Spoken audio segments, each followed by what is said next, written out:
जय हिंद दोस्तों, स्वागत है आपका पंकज फौजी स्टडी ग्रुप पे। आज हम बात करने वाले हैं यूपी पुलिस। जी हाँ, यूपी पुलिस कांस्टेबल के बारे में हम बात करने वाले हैं। 26,444 प्लस वैकेंसी आने वाली हैं। ये एक टेंटेटिव है क्योंकि काफ़ी सुगबुगाहट चल रही थी कि यूपी पुलिस कांस्टेबल की वैकेंसी कब आने वाली है। देखिए, दो तरह की वैकेंसी हम डिस्कशन कर लेते हैं। तो अगर माने तो एक तो एसएससी जीडी की और एक यूपी पुलिस, दोनों ही बड़ी वैकेंसी होती है। लेकिन जब हम बात करते हैं कितने में ज़्यादा चांसेस होते हैं लगने के, तो यूपी पुलिस में मेरे हिसाब से ज़्यादा चांसेस होते हैं आपके लगने के। कांस्टेबल की जो भर्ती होती है एसएससी जीडी के थ्रू, वो ऑल ओवर इंडिया होती है और इस बार तो 25,000 के आसपास थी और पूरा भारत उसमें लगता है। लेकिन जब हम बात कर लेते हैं स्टेट पुलिस की बात, यूपी पुलिस की, तो उसमें चांसेस कहीं ना कहीं आपके ज़्यादा बन जाते हैं। तो इस बार वैकेंसी की जो सुगबुगाहट है वो 26,744 प्लस आपकी वैकेंसी आने वाली है। कब आ जाए जल्दी से जल्दी कुछ नहीं पता, अभी डेट अनाउंस हो जाएगी। तो उसके बारे में आपको थोड़ा छोटा मोटा आपको आइडिया दे देता हूं। आप कहीं भी ऑल ओवर इंडिया कहीं भी हैं, आप इसके हकदार हो जाते हैं कि आप यूपी पुलिस में अप्लाई कर सकते हैं। तो उसके लिए क्या क्या चाहिए, कैसे चाहिए, उसकी मैं थोड़ी सी आपके डिटेल बता देता हूं। ये ओनली बेस होगा 2018 वाली जो भर्ती थी उसके बारे में बता देता हूं। अगर आपके पास 12th है, जी हां आपके पास 12th है, आप 12th पास हैं, लास्ट डेट ऑफ सबमिशन के जो कट ऑफ उन्होंने दी होती है उसके हिसाब से अगर आपने 12th पास की हुई है तो आप यूपी पुलिस कांस्टेबल के लिए एलिजिबल हो जाते हैं। अगर एज की बात करें तो देखिए, अगर आप जर्नल में हैं तो आप 18 से 23 साल के लिए एलिजिबल हो जाते हैं। अगर आपकी एज 18 से 23 साल है तो आप यूपी पुलिस कांस्टेबल के लिए एलिजिबल हो जाते हैं। वहीं पर महिलाओं की बात करें तो 18 से 25 साल उनकी एज मांगते हैं। ये ओनली जनरल कैंडिडेट के लिए है। अगर आप करते हैं बिलोंग ओबीसी, एससी, एसटी, तो वहां पर आपको 5 साल की छूट मिल जाती है। ये तो हो गया जो आप यूपी में बिलोंग करते हैं, यूपी से ही बिलोंग करते हैं तो आपको ये छूट मिलने वाली है। लेकिन अगर आप देश के किसी दूसरे राज्य में रहते हैं तो वहां पर आपको कोई छूट नहीं मिलेगी, आप डायरेक्ट काउंट होंगे जर्नल में।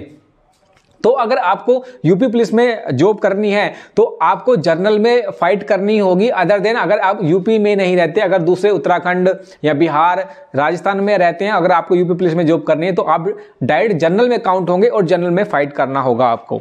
अगर यहीं पे अगर हम बात करते हैं कि एज कब से काउंट होती है, तो देखिए यूपी पुलिस की जो एक रूल है कि कभी भी वैकेंसी आए पूरे साल में, लेकिन आपकी जो एज होगी 1 जुलाई से, जी हाँ 1 जुलाई से आपकी एज काउंट होगी। मान लीजिएगा ये भर्ती आपकी नवंबर में आई है, तब भी 1 जुलाई तक ही आपकी जो एज है वो काउंट होगी। अगर अप्रैल में भी आती है, अप्रैल में आती है, तब भी 1 जुलाई तक ही आपकी एज काउंट होगी। मान लीजिएगा कि 2022 में अगस्त में ये आपकी जॉब आई, ये वैकेंसी निकली, तो आपकी 1 जुलाई 2022 तक की आपकी कट ऑफ होगी कि इस डेट तक आपकी 18 साल या 23 साल आपकी एज रिक्वायरमेंट होती है। चलिए हाइट की बात कर लेते हैं। तो यहां पर अगर आप मेल कैंडिडेट हैं तो आपकी 168 सेंटीमीटर होती है और फीमेल कैंडिडेट हैं तो 152 सेंटीमीटर यहां पर होनी चाहिए। लेकिन जब आप बिलोंग करते हैं, एसटी कैंडिडेट हैं, तो आपको मेल कैंडिडेट के यहां पे हो जाती है 160 और फीमेल कैंडिडेट के लिए 147 यहां पर रिक्वायरमेंट होती है। तो अगर एसटी से हैं तो यहां पर आपको फायदा मिलने वाला है। मेल कैंडिडेट हैं और चेस्ट की बात करें तो 79 से आपका 84 आपका होना चाहिए चेस्ट, 5 का फुलाव मांगते हैं। और यहां पर अब रनिंग की बात कर लें तो रनिंग में आपका 4800 मीटर आपका 25 मिनट में, जी हाँ 4.8 किलोमीटर आपका 25 मिनट में होना चाहिए। और फीमेल कैंडिडेट हैं तो 2.4 किलोमीटर आपका 14 मिनट में होना चाहिए। सिलेबस के बारे में बात कर लेते हैं क्योंकि इसकी मेरिट ठीक ठाक चली जाती है। तो सिलेबस में आपका मैथ, रीजनिंग, जीके और हिंदी आता है। टोटल मिला के आपके 150 क्वेश्चन होंगे और एक क्वेश्चन का आपको 2 नंबर यहां पर देखने को मिलने वाले हैं। तो टोटल जो क्वेश्चन होंगे आपके 150 होंगे और मार्क्स में जब कन्वर्ट हो जाते हैं, क्योंकि एक नंबर के 2 मार्क्स मिलते हैं, तो वहां पर हो जाता है आपका 300 मार्क का। लेकिन यहां पर एक चीज और है, नेगेटिव मार्किंग यहां पे आपको देखने को मिलेगी। तो नेगेटिव मार्किंग एसएससी जीडी में भी थी, यहां पर भी आपको नेगेटिव मार्किंग देखने को मिलेगी। लेकिन जब हम बात करते हैं यूपी एसआई की तो वहां पर आपको कोई भी नेगेटिव मार्किंग का सिस्टम नहीं होता।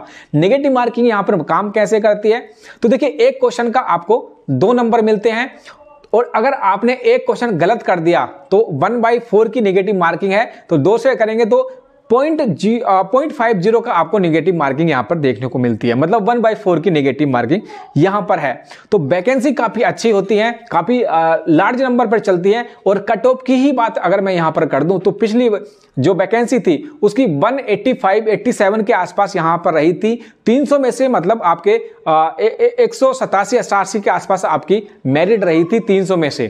तो चलो मेरिट की तो अलग बात है, मैं एक आपको छोटा सा आइडिया दे रहा था कि भाई अगर आपको यूपी कांस्टेबल की वैकेंसी चाहिए तो कम से कम 150 के 130 150 के आसपास आपको क्वेश्चन आने चाहिए। और सबसे ज्यादा जो वेरी करता है, किसी भी एग्जाम को इफेक्ट करता है, वो उसका जीके और रीजनिंग, ये दो चीजें इफेक्ट करती हैं, क्योंकि मैथ जिसको आता है वो करेगा। लास्ट टाइम में हमें टाइम नहीं मिलता और हम सबसे ज्यादा जो फोकस करते हैं जीके या रीजनिंग पर करते हैं कि हम लास्ट में इन चीजों को खींच लेंगे, लेकिन वही चीजें इफेक्ट करती हैं। सबसे ज्यादा जो बच्चों के मार्क्स कटते हैं वो रीजनिंग में कटते हैं, क्योंकि जल्दबाजी में, क्योंकि इतना समय नहीं रहता। इसलिए अगर आपकी तैयारी ठीक है तो मॉक टेस्ट लगाइए। वैकेंसी काफी अच्छी है, नौकरी काफी अच्छी है, लार्ज नंबर पर चलता है, काफी वैकेंसी आती है, तो उसके लिए अप्लाई जरूर करिएगा। चैनल पर पहली बार आए हैं तो चैनल सब्सक्राइब कर लीजिएगा, हम आपके लिए ऐसे ही वीडियो लाते रहेंगे। तो यूपी पुलिस कांस्टेबल से रिलेटेड जितनी भी जानकारी होगी मैं इस चैनल के माध्यम से बता दूंगा, चैनल को सब्सक्राइब कर लीजिएगा। तो यही सब कुछ था आज के वीडियो में, मिलते हैं अगले वीडियो में, तब तक के लिए